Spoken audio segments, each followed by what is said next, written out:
It was a bright morning in the city. The sun was shining. People were walking fast, carrying bags and coffee cups, heading to their offices. Among them was a quiet woman. Her name was Mina. She wore a plain cerise old sandals and carried a small brown purse. Her hair was tied in a loose bun.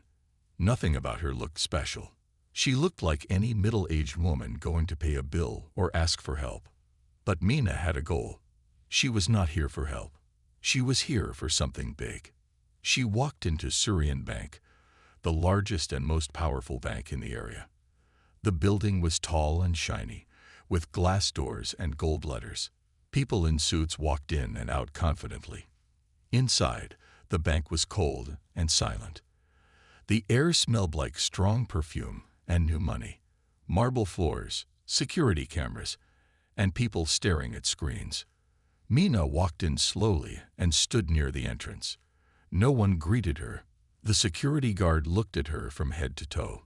He raised an eyebrow and whispered something to the receptionist.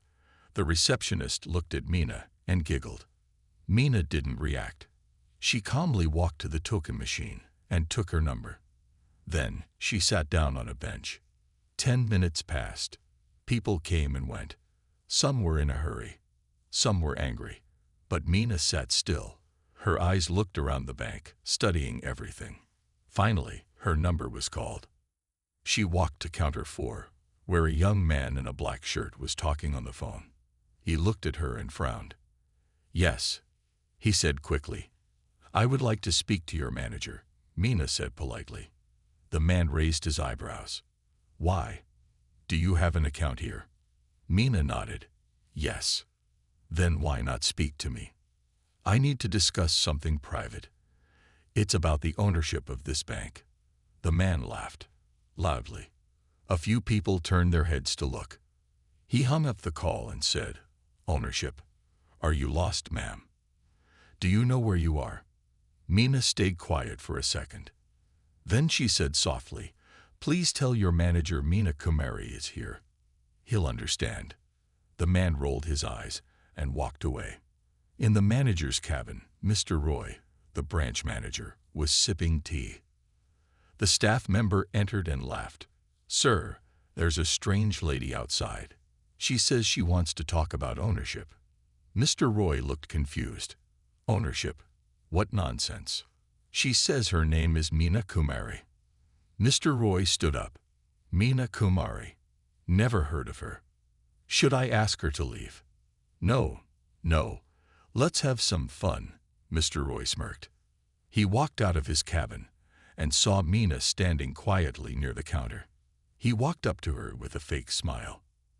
"Hello, madam. I'm the branch manager. What's the problem?" Mina smiled gently. "Thank you for your time. I just need a few documents related to the bank's ownership structure." Mr. Roy laughed. "Ownership structure? Are you an auditor? A lawyer? A reporter?" "No," Mina replied, "but I have the right to see those files." Mr. Roy crossed his arms. "And why is that?" "Because I'm the primary owner." Silence. For 2 seconds, no one spoke. Then Mr. Roy laughed again, louder this time. "You? The owner? Madam, this is a serious place. You can't just walk in from the street and claim to own the bank." "I didn't walk in from the street," Mina said quietly. "I walked in through the front door." Mr. Roy's face changed. He didn't like being corrected. "Do you know how much this bank is worth?" he said loudly. "Billions.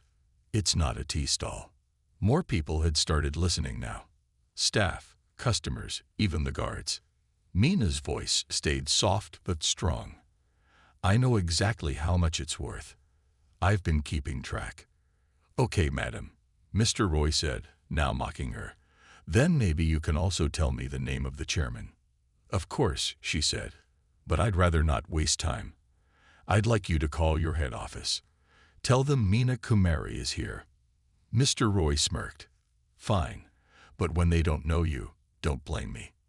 He walked away, laughing with his assistant. Mina sat down again. She took out her phone. She didn't look worried. She didn't look angry. She just looked ready. She dialed a number and said, "This is Meena Kumari. I'm at Syrian Bank branch number 7. Kindly inform Mr. Sinha at head office." Then she ended the call and waited. Everyone around her was still whispering and giggling. She's crazy. She must be confused. She looks so poor. No way she owns anything. But Meena didn't hear them. She looked up at the big gold letters on the wall. SURYN Bank. A place of trust. She smiled. The time had come. She was not here to ask. She was here to show the truth. Outside the bank, the sound of screeching tires broke the silence. A large black car came to a stop. It was not a taxi or a delivery van. It was an official car, clean, shining, and expensive. The driver quickly got out and opened the door. A tall man in a gray suit stepped out. His face looked serious. He carried a file in one hand and a phone in the other. He spoke no words, but his eyes were searching. The security guard stepped forward. "Sir, can I help you?" The man showed a small card and asked, "Is a woman named Meena Kumari inside?" The guard looked confused but nodded. "Yes, sir. She's been sitting inside for a while." The man didn't wait. He walked quickly through the glass doors, followed by everyone's eyes. Inside the bank, people were still whispering. Some laughed. Some looked annoyed. But the moment the suited man entered, the room went quiet. He looked around and saw her. Meena was still sitting calmly on the bench, her hands folded in her lap. He walked up to her and bent down slightly. "Ma'am," he said with deep respect, "I'm Rajiv from the head office. We received your call. I came as fast as I could." Everyone froze. Mr. Roy, the branch manager, who had been sipping tea again in his cabin, saw the scene through the glass. His eyes widened. He stood up quickly and hurried out. "Rajiv, sir, welcome," he said with a nervous smile. "What brings you here? Is everything okay?" Rajiv didn't smile.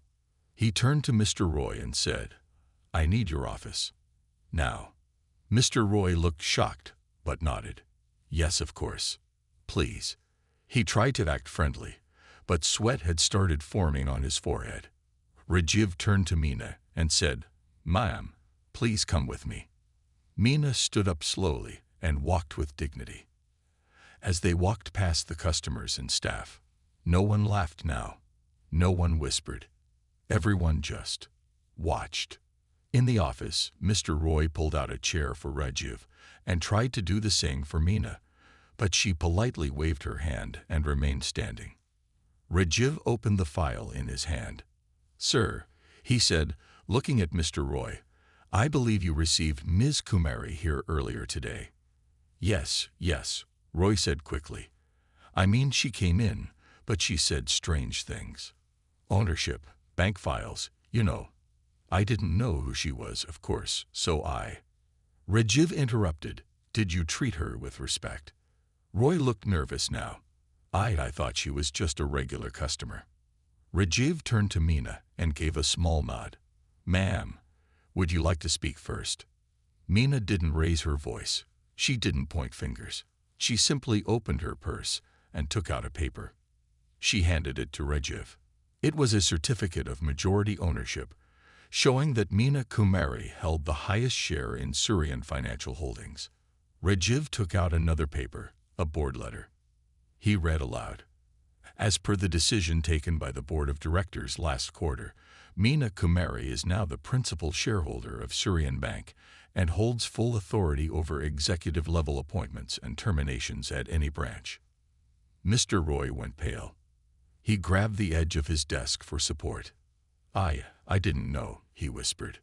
Meena finally spoke. "You didn't ask. You looked at my clothes, my face, and decided I was not important."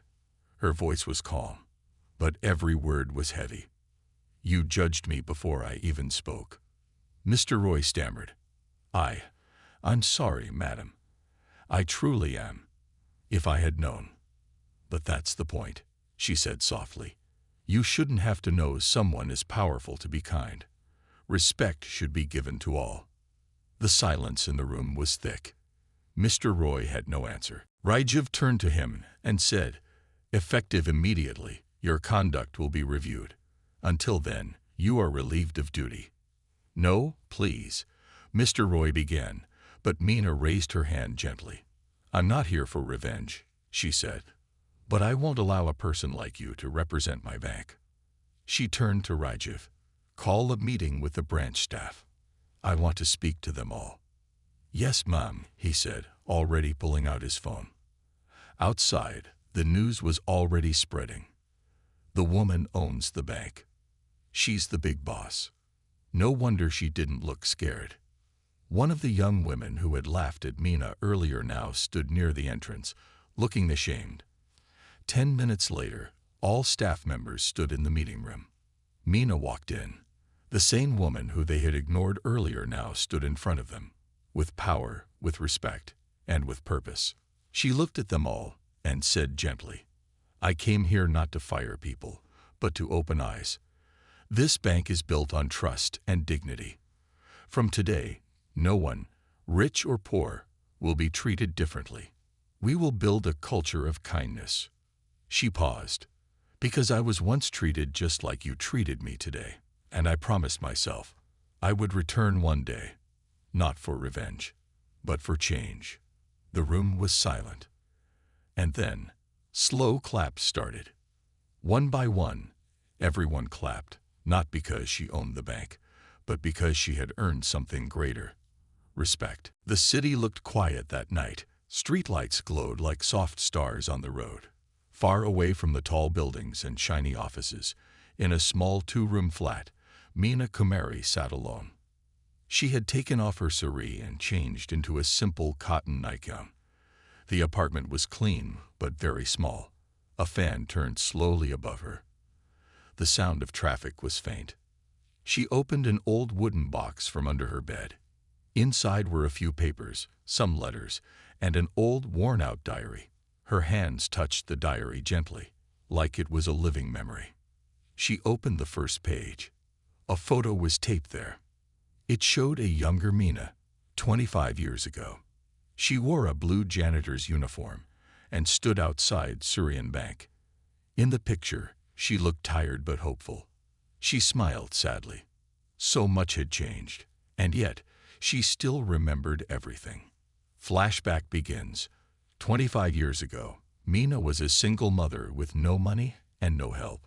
Her husband had died in an accident, leaving her alone with a baby boy. She had no job, no education, and no savings. She had only one option: work as a janitor.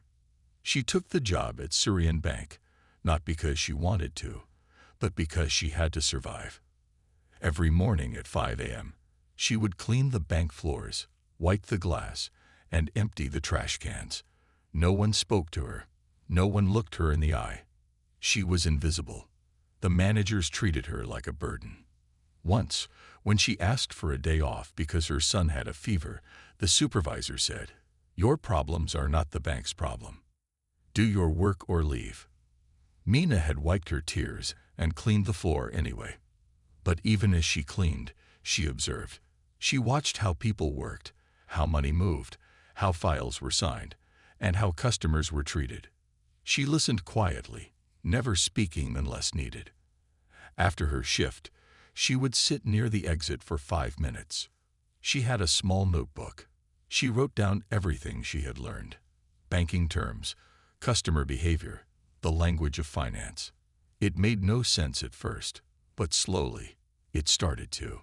She started buying old books from street vendors, books about business, loans, accounts, and stocks.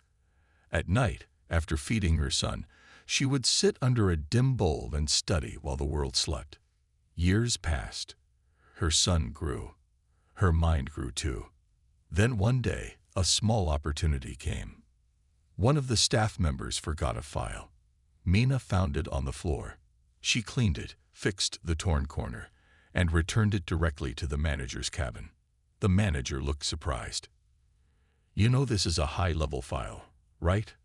Meena smiled. "Yes, It's for client number 298.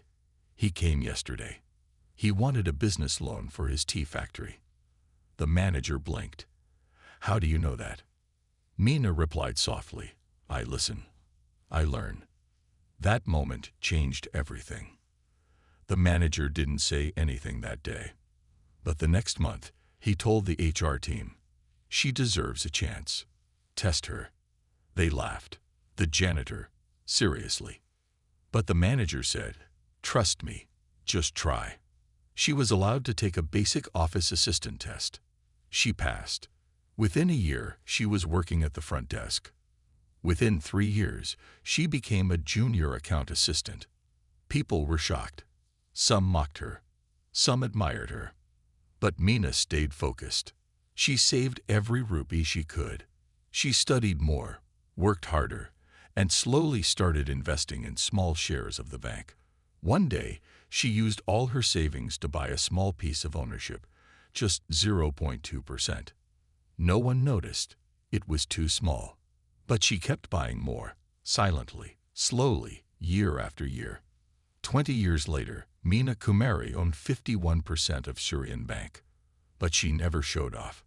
She didn't move to a big house. She didn't buy expensive cars. She waited for the right moment. And today, that moment had come. Back to present. She looked at the photo again and whispered, they saw a cleaner. They didn't see the woman who studied every night. Tears rolled down her cheeks, not from sadness, but from the weight of her journey. She heard a knock at the door. It was her son, Ravi. Now a grown man in his 20s, he worked as a software engineer. He entered and hugged her. I heard what happened at the bank, he said proudly. You did it. Meh. Mina smiled. No, Beta. We did it. Ravi sat beside her. I still remember sleeping next to your study lamp. You were my reason, she said. They sat in silence for a while. Then Ravi said, so what now? Are you going to run the bank yourself? Mina looked out the window at the night sky. No, she said. I don't want power. I want change. The next morning, sunlight poured through the windows of the Syrian Bank's head office. It was the first time in many years that employees were asked to attend a full staff meeting. Emails had gone out the night before. Everyone was told to be seated in the main hall by 10 a.m. sharp. Whispers filled the hall. Did you hear? That woman owns the bank. I thought she was just some regular old lady. No way. She used to clean floors. And now she's the boss. People were surprised, confused, and even scared. Some were excited about change. Others were not. But one man was truly angry. His name was Mr. Sinha, the regional director. He had been working at Syrian Bank for more than 20 years. Rich, powerful, and full of pride. He believed he ran everything. And until now he had. When he found out Mina Kumari was now the majority owner, his hands shook with rage. She can't do this, he told his assistant. She's just a cleaner who got lucky. The assistant said carefully, Sir, legally, she owns 51%. We can't stop her. Mr. Sinha slammed his fist on the table. I've spent 2 decades building my control here. I have my people in every department. She will not walk in and change everything overnight. He paused. Make sure her speech fails. We'll embarrass her. She won't last. The assistant looked nervous. Sir, how? Mr. Sinha smiled coldly. Simple. Disrupt her meeting. Leak a false story. Bring up her past. If people lose respect, she loses control. At the staff meeting, at exactly 10 o'clock a.m., Mina Kumari entered the large hall. She wore a clean white sari with a small golden border, simple, elegant, and powerful. Everyone stood, even those who didn't want to. She didn't smile, but her presence filled the room. She walked slowly to the front, stepped up to the microphone, and looked at everyone. I stand here today not because I'm better than you, she began, but because I refuse to give up. The room went silent. I cleaned this bank's floors 25 years ago, and every day I watched how people were treated. I promised myself, if I ever got the chance, I would make this place better, fairer, kinder. Some employees smiled, others looked uncomfortable. But she continued, there are still people here who believe in power, not in people. That must change. Suddenly, there was movement at the back of the hall. One man stood up holding his phone. "Excuse me," he shouted. "Before we celebrate her, maybe we should know the full truth." Gasps. Everyone turned. It was a junior employee from marketing, someone no one ever noticed before. Now, he held his phone high. "She has a criminal record," he shouted. "This article says she once stole money from an ATM." Whispers exploded in the hall. "What? Is that true?" "She stole." Mina stood still. The man walked forward. "This article is 18 years old. Is this you, ma'am?" He handed her the phone. On the screen was an old article headline. "Single mother accused of stealing Rs 10,000 from broken ATM. Case closed due to lack of evidence." Mina read it. She didn't look shocked. She looked tired. She took a deep breath and spoke into the microphone. "Yes, that article is about me, but let me tell you the truth." The hall went still again. "I was working late that night. An ATM machine outside the branch malfunctioned and started dispensing extra money. I saw people collecting the extra cash and running away. I didn't touch a single rupee. I stayed to report it. But when the police came, someone pointed at me and said, 'She took it.' I was the poor, quiet woman in a janitor's dress. They believed the lie. I spent one night in jail," she continued, voice steady. "But the CCTV later proved I was innocent. The case was dropped. Still, the stain remained." She paused. "I could have run. I could have cried. But I chose to rise." People in the room were silent. Some eyes filled with tears. Some people bowed their heads. The man who had shouted now looked embarrassed. I didn't know." Mina turned to him and said gently, "I forgive you, because I know someone made you do this." She looked up at the balcony, where Mr. Sinha stood, watching. Their eyes met, and in that moment, everyone knew. This was not just about one woman's journey. This was a battle between truth and ego. Outside the meeting room, Mr. Sinha paced angrily. "She's not going away that easily," he hissed. His assistant said, "Sir, maybe it's time we back off." Sinha snapped, "Never. I will destroy her if I must." Back in the hall, Mina finished her speech. "I didn't come here to take revenge. I came here to create respect. For all. And I promise, if you walk this journey with me, we will build a bank we can be proud of." Everyone stood. Applause filled the room. Loud, honest, emotional. Even the guards clapped. The evening after the staff meeting, the city was calm. Streetlights blinked slowly, and Mina Kumari sat quietly in her apartment, looking out of the window. The applause from the meeting still echoed in her heart, but something didn't feel right. Her son, Ravi, was cooking dinner in the small kitchen. "You should rest, May," he said. "Today was a big day."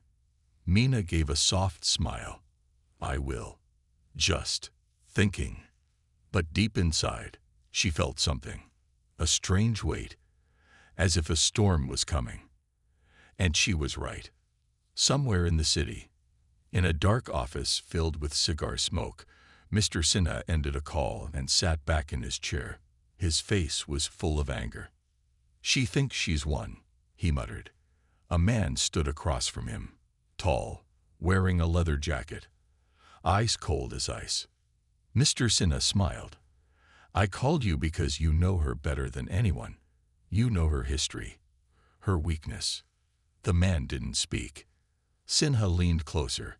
"She trusts you, doesn't she, Ramesh?" Ramesh finally spoke. "She used to. A long time ago." Mr. Sinha nodded. Then it's time to remind her who she used to be. Flashback. 20 years ago. Mina was younger then, working 2 jobs to feed her son. In the evenings, she worked at a local tea shop. That's where she met Ramesh. He was charming, funny, and kind to her. He helped her carry heavy bags, bought small gifts for her son, and made her laugh when life felt dark. She started trusting him, but she didn't know the truth. Ramesh was part of a gang. They used poor women like her to pass messages, carry stolen goods, and stay quiet. One day, Ramesh gave her a package and said, "Just deliver this to the station. It's medicine for my mother." She believed him. But at the station, police caught her. The package was full of fake bank documents and stolen credit cards. She was questioned for hours, but she told them the truth. And surprisingly, the officer believed her. They let her go, but Ramesh disappeared. He never said sorry, never returned. She cried for days and promised herself never again. Present day, outside her home. A knock came on Mina's door. Ravi went to open it. Standing there was a man with a bouquet of flowers. "Hello," he said. "Is Mina here?" Ravi looked confused. "Yes. Who are you?" The man smiled. "An old friend." Mina walked to the door and froze. Her heart dropped. "Ramesh." He smiled gently. "It's been a long time." Ravi stepped aside, unsure what to do. Mina stayed silent. Then slowly she opened the door wider. Inside, they sat at the small dining table. Ravi went to the kitchen, watching from a distance. Ramesh looked around. "You've done well for yourself. I saw the news. Owner of Syrian Bank. That's big." Mina stared at him. "What do you want?"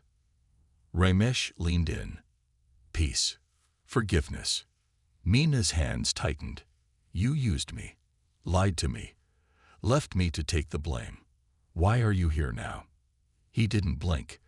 "Because someone asked me to come. Someone who wants to see you fall." Mina's eyes narrowed. "Mr. Sinha." Ramesh nodded. "He offered me money. A lot. To say things that will ruin your name." "Will you?" she asked. Ramesh looked down. "I don't know." Mina stood up. "Get out." Ramesh stayed seated. "Wait, I'm not finished. I came here because part of me wanted to see you, to say sorry. But I also came to warn you." "Warn me." "Sinha isn't playing fair. He's digging into everything. He wants to find something, anything, to break you. And he'll use me, your past, even your son, to do it." Mina's eyes filled with tears, but she wiped them away quickly. "Then let him try." Ramesh got up slowly. "You've changed, Mina." She looked at him. "I had to. Life didn't give me a choice." Later that night, Mina sat with Ravi. "Who is he really, Ma?" he asked softly. She told him everything. About the lies, the past, the betrayal. Ravi listened carefully, his eyes serious. "So what now?" Mina held his hand. "Now we fight back. But not with anger, with truth." The next morning at the bank, Mina walked into the office with purpose. She called her legal team and said, "I want full background checks on every senior officer, including Mr. Sinha." They looked surprised but agreed. She added, "Also, prepare an official bank history file. I want to share my story, with proof." "But Ma'am, that's risky," one of them said. "People might twist it." Mina said firmly, "Let them. If I hide the truth, I become like them." The morning felt strange. Mina arrived at the bank and noticed something was off. People weren't smiling. Some avoided her eyes. Others whispered as she passed. Her assistant, Tara, came rushing in, looking pale.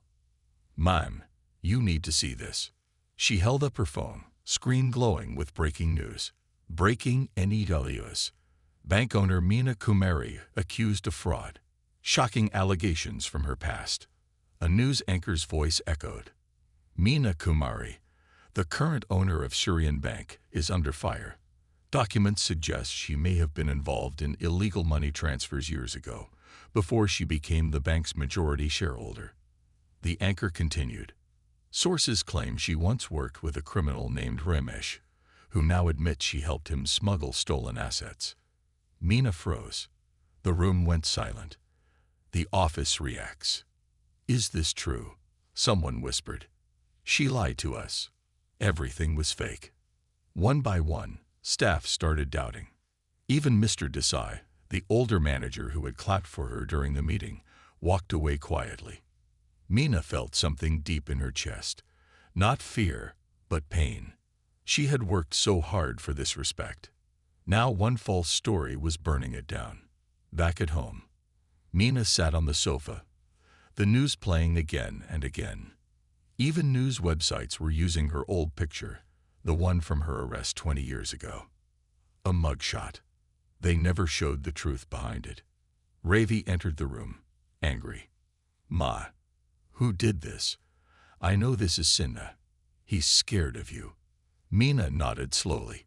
Yes, but now the whole world doubts me. What will we do? Meena looked at him, eyes full of fire. We tell the real story. All of it. Flashback. The real truth. She remembered that night clearly, when she was arrested with the stolen documents. She had cried, begged them to believe her, told them Ramesh had tricked her. One young officer believed her. He did his own investigation, and he found proof. Ramesh's fingerprints were all over the documents. Meena's name wasn't even on the records. The police let her go, quietly, because they didn't want the media involved. She had no lawyer, no press, no voice, and that's how her story stayed hidden. Back in the present, fighting back, Meena met with her legal team. I want to speak publicly, she said, but I need protection. I want the old police report, the case file. A lawyer replied, Ma'am, it was never entered officially. You weren't charged. Then we need that officer, Meena said. He was the only one who believed me. His name was Officer Arjun Sharma. Searching for Officer Arjun, Ravi and Tara helped her search through old news archives and police records. Finally, they found him. Retired, living in a small town nearby. The next day, Meena and Ravi drove there. The sun was setting when they knocked on his door. An old man opened it, gray hair, kind eyes. He looked at Meena, and after a long pause he said, I remember you. Meena smiled softly. You saved my life. He invited them in. Inside Arjun's house, over hot tea, they spoke. I always wondered what happened to you, Arjun said. I didn't have the power to clear your name properly, but I kept a copy of the report, just in case. He walked to an old cupboard, opened a metal file box, and pulled out a brown folder. Inside were notes, photos, and a report stamped KACCLOC. Warong Pirason DETOINED. Meena's hands shook as she held it. This clears everything, Ravi said. Arjun nodded. You were innocent. You always were. The decision. Back home, Meena met with her PR team. She stood tall and confident. We go public. Full interview. I tell the world who I am, what I went through, and how I got here. Her team agreed. Ravi smiled with pride. The interview. 2 days later, Meena sat in front of bright lights and cameras. The journalist asked, Meena ji, did you ever commit a crime? She looked straight into the camera and said, No, but I was once used, and I was once blamed. I was a single mother trying to survive. I trusted the wrong man, but I never stole. I never lied. She held up the police report. This is proof. And now I speak, not just for myself, but for every woman who had to stay silent because no one believed her. The response. Within hours, the video went viral. People started sharing it. Her staff watched and cried. Hashtags trended. Hashtag Meena was framed. Hashtag truth wins. Hashtag respect Meena Kumari.